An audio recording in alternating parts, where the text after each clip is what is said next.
Hey there, Smite fans, and welcome into the SPL waiting room. Aggro going to be hosting you as always as we are getting set up for another big week in the SPL. As Dave so graciously pointed out in our group chat this morning, after today, we just begin every team playing each other one more time. The round robin kind of ends today, and then from here on out, the schedule is every team just plays each other once, and then it's Worlds time. So you know we're getting down to crunch time.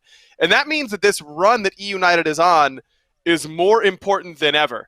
This team was 0-10 before making their roster swaps, and a lot of people were saying, I don't know how much better they'll be. Those people have been proven a whole lot wrong in my mind because they look very, very different. They are undefeated in their sets. Now, not in individual games, but in set victories, they have only found wins. But this week will be the ultimate test for E United, a doubleheader against two teams that are both strong, but on slightly different trajectories. They play SSG today, a team that is clearly top two by anyone's eye test, standings, however you want to do it. SSG clearly one of the top teams in the entire SPL. And then later on in the week, E United will play against Radiance, a team that no one is really sure what is going on with them. They go on an extended break, they come back, and they have not looked like themselves since. They did, however, get at least one win up against Ghost in a 2-1 set loss. That is, Radiance has looked so bad recently that winning one game against Ghost is some cause for celebration. So maybe Radiance fans can hang on to that, and maybe Radiance can turn it around this week. But, of course, we have to recap what happened last week before we can get into what's going to happen in the future. So for that, normally it's Finch, but today we had a swap. It's Dave and Gore, as told by Gore and Dave.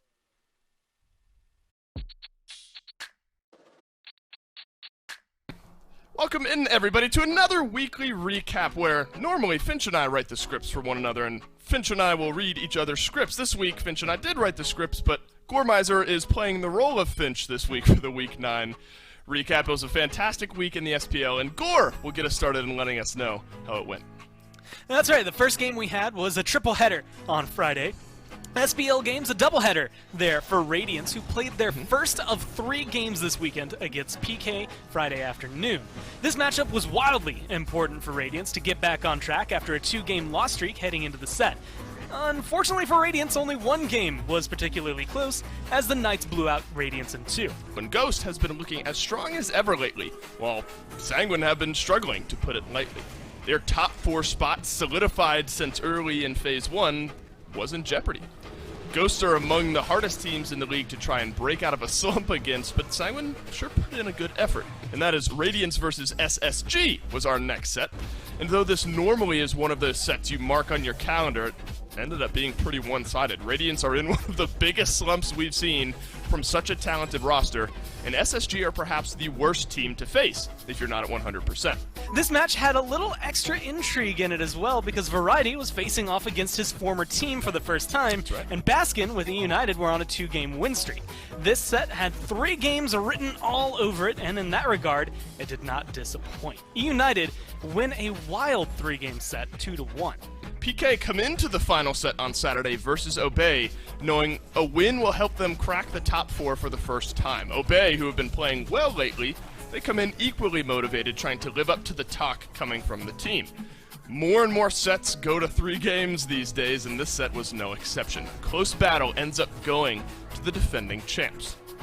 Well, Dave, it's the same story, different day for Radiance, who now wander in our first set on Sunday against Ghost on a 4-game loss streak. There you The go, bro. Radiance has had a rough go of things. They do show up against Ghost in this 3-game set, but Ghost, despite having PBM and not me, still take the win. For the final set of the weekend was Obey versus Sanguine, and Sanguine have been in a free fall with no parachute. Obey were trying to prevent a 3-game losing streak of their own after dropping to PK and E United in their last 2 matches. Sanguine took no mercy, however, and quickly dispatched Obey 2-0. That is it for week number 9 in the SPL, as written by Finch and Dave, and as told by Dave and Finch, as played by Gore here in our week number 9 recap. Gore, appreciate you standing in. Here's to watching week number 10. Well, that segment was so good, I figured why not do it a second time. We've got Dave and Gore with us here on the waiting room here today. And fellas, there have been a lot of different picks starting to sprout up as we near Worlds time. And I kind of want to go pick by pick because there are certain gods that only one player is playing. And I want to talk about whether or not we could see this pick sort of transition into the rest of the SPL. And let's start with the spiciest of the spicy right away, kind of opposite of Hot One style, if you will. We're starting with the bomb, and that's Captain Twig on Anubis. He played it this week. It was banned by Sanguine a couple of times in the Go Sanguine set, and then Twig actually ended up pulling it out up against Radiance. Gore, do you think that this is a Captain Twig specific pick, or do you expect to see more of the Gubernator around the SPL? I have to think it's only something Captain Twig is running, right? Like, it just feels so weird that it's banned exclusively against Ghost and that he's the one who picks it. And it's one of those things that I think it's going to be Twig exclusive because you have to have no care for your life. Like, you know, I mean, watch this play. He literally does not care that he has to die, right? He doesn't care that it's going to cost him his life. He's going to get aggressive. And I think that's something that uniquely Twig can do because he's got 4 people around him that are going to carry no matter what he does. We've seen him go into Persephone and have maybe not some great games. So if you're going to do that, might as well just bring a ton of damage, right? Play Anubis and just slaughter everybody on the other team. I think that's the right mentality for Twig. He's going to get his damage off one way or the other. Does not matter if he survives to the end of the fight. Dave, what do you think about the Anubis? You think we're going to see it for other players? No, I think I'm with Gore on this one. I do like Anubis. I mean, it does a lot of damage, has some lockdown. You know, it's a thumbs up in all of those departments, but suffers, I think, from some of the same things that Mulan does. You lock yourself in a good bit. So I think in a right composition, maybe, but Ghost, in my mind, is the only team maybe willing to throw that one out for now. Makes sense to me. Another one of these iconic god-player combinations that we've seen as of late is inbound on the Sylvanas. Now, we did see Snoopy play a little bit of Sylvanas earlier on in this phase whenever he was in the support role. But now that Snoopy has left, Dave, do you think that Bobby will have another tree in his forest? I could see inbound playing more and more Sylvanas, yes. You know, if we're looking at maybe the rest of the league, I'm still unsure on that one. I mean, Sylvanas does, I guess, what you want a support to do. Sustain, obviously, very important in this meta. Sylvanas has a nice heal on him, has some good setup with his pull, his ultimate. Decent as well, little mana sustain in lane with the sprouts. Very good as well at finding some early pressure in that lane. Those AoE auto attacks make pushing those waves a little bit easier, but woefully bad when you're behind a little bit. You know, it's when you get held back, the Sylvanas has a very hard time of climbing his way back into relevance. So I think maybe in the right scenarios it can be brought out. I mean, the core of the kit, I think, does what you want it to do. But you got to be winning around him. I mean, Sylvanas from behind is just not going to win you a game. And Gore, that it hasn't exactly been the MO for Obey. I don't know that this has been the most successful pick for them so far. Yeah, you highlighted 2 teams that have played Sylvanas so far. You said E-United when Snoopy was playing their support, and Obey, both of which not necessarily known for winning a lot of their games at the time. So it is that question, and I think it's going to be... I like seeing Sylvanas. I like the fact that supports are going to be a little more varied, but I think the fact that what we're going to end up watching here, I believe, is just a montage of this Sylvanas getting slaughtered is just more or less what you can expect with him. I mean, the pluck, really good. His knock-up, really good. Healing, it's solid. His lockdown is there, but you have to take one thing into account, and right now it's the fact that he's immobile. He's a tree. He's not going to run that fast. So I think a lot of these guys are able to walk up to him, especially if you're playing a Hercules, a Sobek. There we saw Hebo towards the end. Any sort of CC onto this guy is usually going to relate almost immediately into a kill. Now, we've talked about 2 god player combos, and it seems like both of you guys think they'll be staying to their respective players. I think this one might have the best chance to start to spread throughout the SPL. Scream, I mean, hey, the GOAT. Hey, he's playing that Bastet. You know he is. That's the iconic god for him. But I think that he's onto something here, fellas. I mean, this god in Bastet does so much late-game damage, it feels impossible to avoid. Dave, I think some Assassin players are going to start picking up Bastet eventually. Yeah, I think you have to at some point. I agree with you. I think Bastet, of all the gods we've discussed, probably the most likely to start seeing more play outside of just Scream. I mean, she's got it all. She's got what you want in a jungler, you know, a dash, the ability to lock, or a leap rather, the ability to lock down kills that are escaping on their own. You got the bleed damage to hopefully pick up some kills on the back end. I actually think we saw that once or twice while Scream was playing her. And it's just nutty amounts of damage, really, at the end of the day. And we all know junglers and assassin players, if the simpler it gets, right, for the jungle, the better off. And if you're just telling them, all right, pour damage into somebody, thumbs up from me. So I think Bastet does that very well. Would not be surprised if we start seeing a little bit more. I don't think she's firmly in the meta yet. I don't think pick and bans are suddenly going to be broken with Bastet, but I won't be, taken aback if somebody outside of Scream picks her in. Gore, how about for you? Are you in the same boat? Actually, I think right now it's going to be United, that just because Scream has shown even at the beginning of the year that he liked playing this Bastet, whether or not they were going to win or lose on her, he wanted to pick her up. But I do think I could start seeing like a team like Ghost where your support is still going to be bringing a lot of setup for you and you can just let your jungler do whatever they want, all in on damage. I think that's something that could be open. It depends maybe a little bit more on the jungler for me, but I think like players like Sam as well as Scream here are maybe a little more open to just, hey, you know what? I don't need the setup. I'm just going to kill you really fast. Yeah, I think if you're looking at what like PK is picking with Camazotz, if you don't need CC, I think Bastet is just a better character than Camazotz right now in my mind. Yep. So that might be the direction that we could see some teams go. All right, time for a new segment here on the SPL Rating Room. Everyone hates backseat gaming, but everyone loves fact seat gaming. Goremizer, our resident stats guy, you've been tweeting out a lot of interesting stats. It's time for you to give us some more here on the waiting room. Gore, what do you got?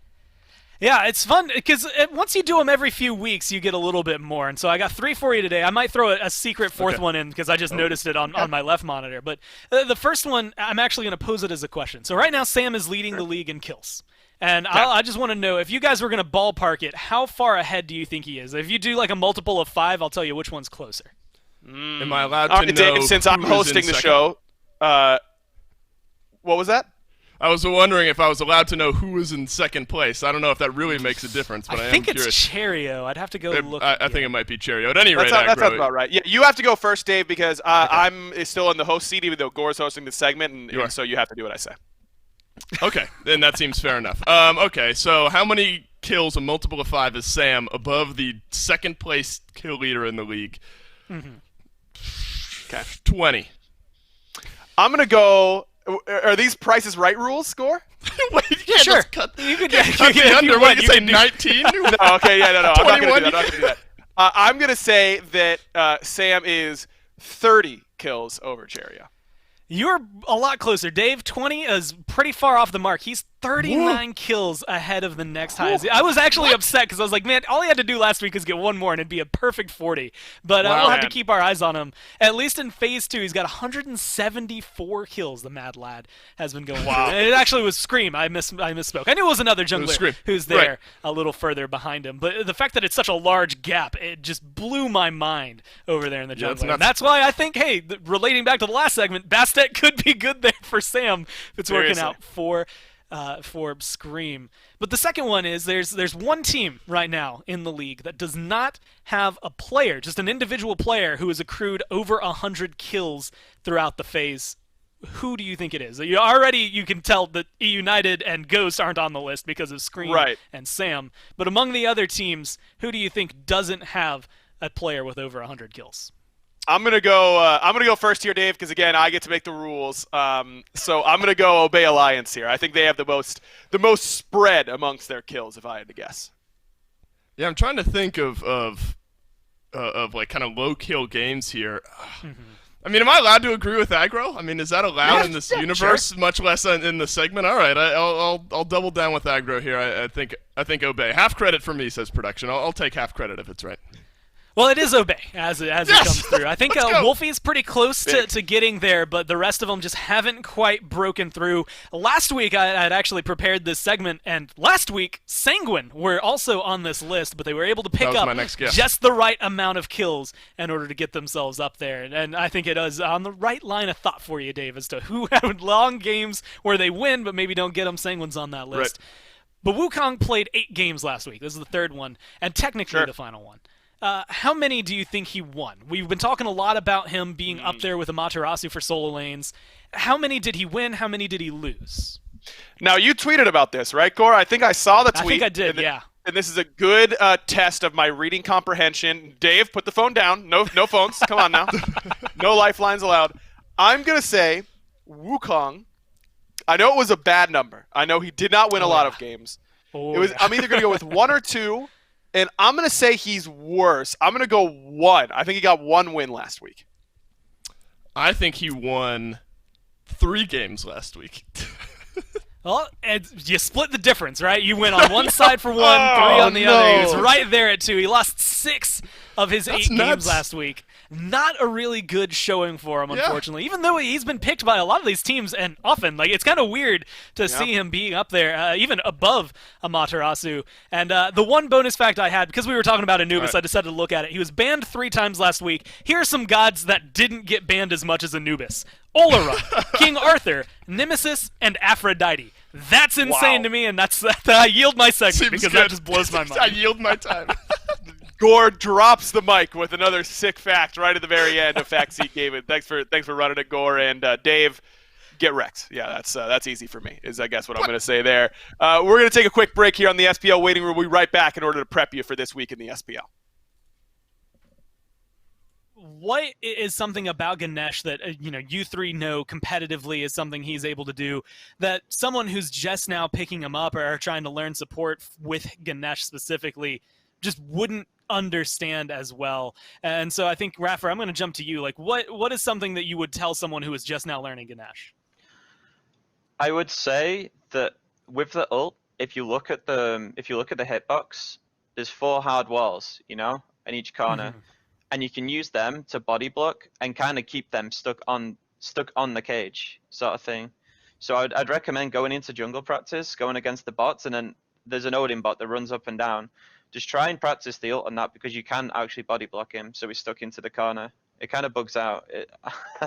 It's a weird one, but it's one of those where you just have to play it to see it. I would say just heavily practice that. That would be my main thing with Ganesh. Well, hey, that's a good one to practice. Neil, what about you? If you were telling someone right now who's learning Ganesh, what would you kind of give them to look out for, to learn, to just make him play at that next level? Yeah, I'd kind of agree with Raffer. I think the rest of his kit is somewhat straightforward, but his ult takes a lot of practice and finesse. And on that note, obviously body blocking the pillars is huge. It guarantees you more ticks, but also if they're running away from you, instead of putting it on the top end of the box, maybe try and use the line instead on the side, one of the sides instead, if they're running in a straight line, because it'll guarantee a few ticks. And if they want to run a straight line, it'll make them strafe instead. So that's a good way as well if you can't necessarily get them body blocked in the corner, so guarantee a little bit more damage.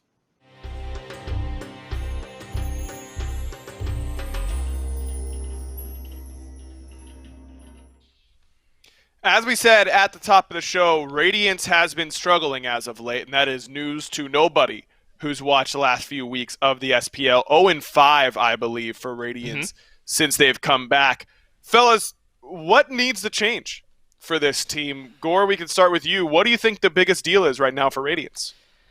Well, it comes down to it. I think we were talking about it a little bit last week on the desk or maybe during the cast, but when you look at their performances the last few sets, there's been 2 people who showed up originally at the beginning of the year, more consistently for them, that haven't been picking it up. And it's not big man teams who had good performances.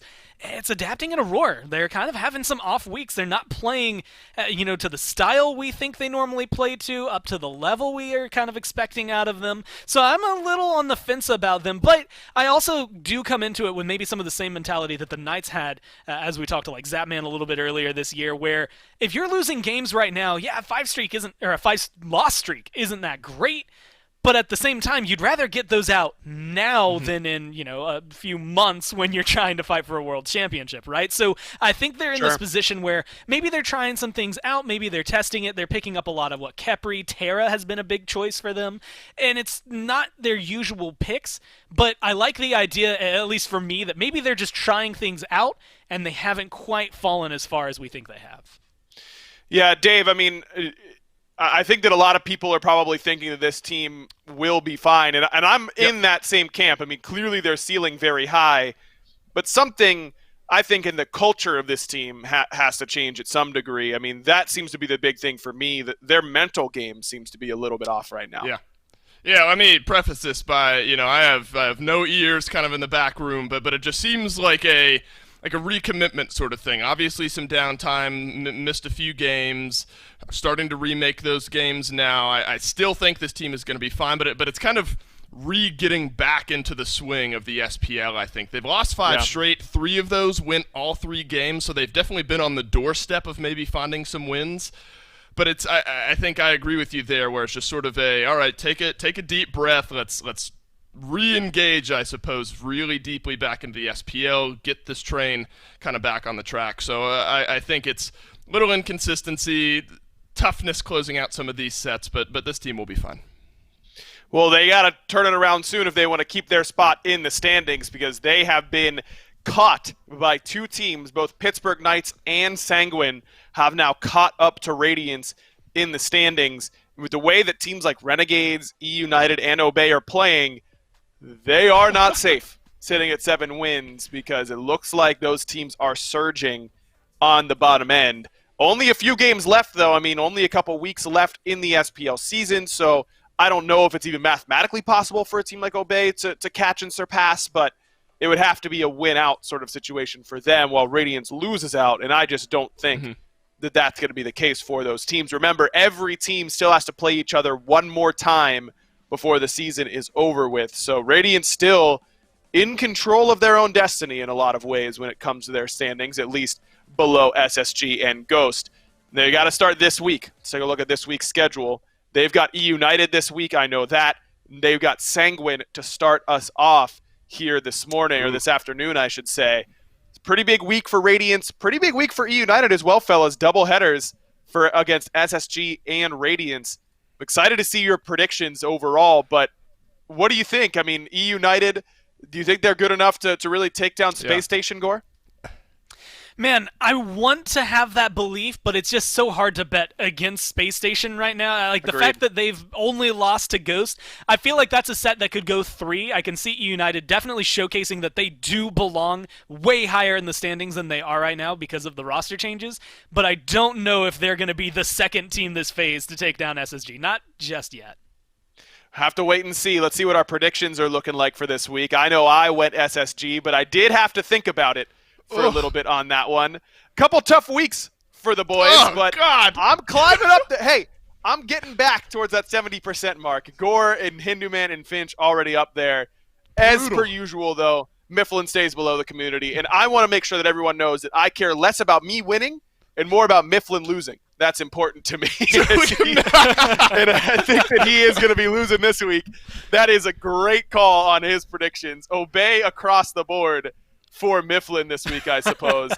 Interesting, Dave. You did go Radiance in this first setup, the only one besides the community and Finch. How you feeling about Radiance up against Sanguine? Well, look, first of all, Finch highest percentage out of all of us plus the community, so I definitely feel like I'm on the winning team here. I think that Radiance has been on the steady climb back up. I do think this is the set where they finally put it back together. Sanguine obviously has gotten their sort of train back on the track if we're continuing with that idea here. I think that this will be the coming back set for Radiance. It'll be close. This one was a tough one for me to predict, but I could see him getting the win. Gore, you and I are locked in for this week, huh? So I guess I'm not catching you. Your percentage and mine are kind of tied this week. Yeah, the thing that I'm actually most interested in is the fact that both Finch and Dave were betting on Radiance against Sanguine, but not against E United. Like, that's where I'm kind of interested. Like, we're all locked in thinking E United are going to be better overall, except for the community down there. And I guess technically Mifflin, who probably agrees, but also is voting for Obey anyway. But it's interesting. I think that's going to be a fun set to watch, because while this SSG set is more than likely just a heat check and maybe kind of a knockdown for E United, where it can be like, look, you're on a win streak, but you have to chill. I do think that later set against Radiance is their chance to prove themselves. It's going to be a great week of the SPL. It feels like it always is these days. Gore, Dave, thanks very much for joining us on the waiting room. And thank you, Smite Game Chat, for doing so as well. Good news, though. You got to wait no longer. SPL Week 10 starting right now.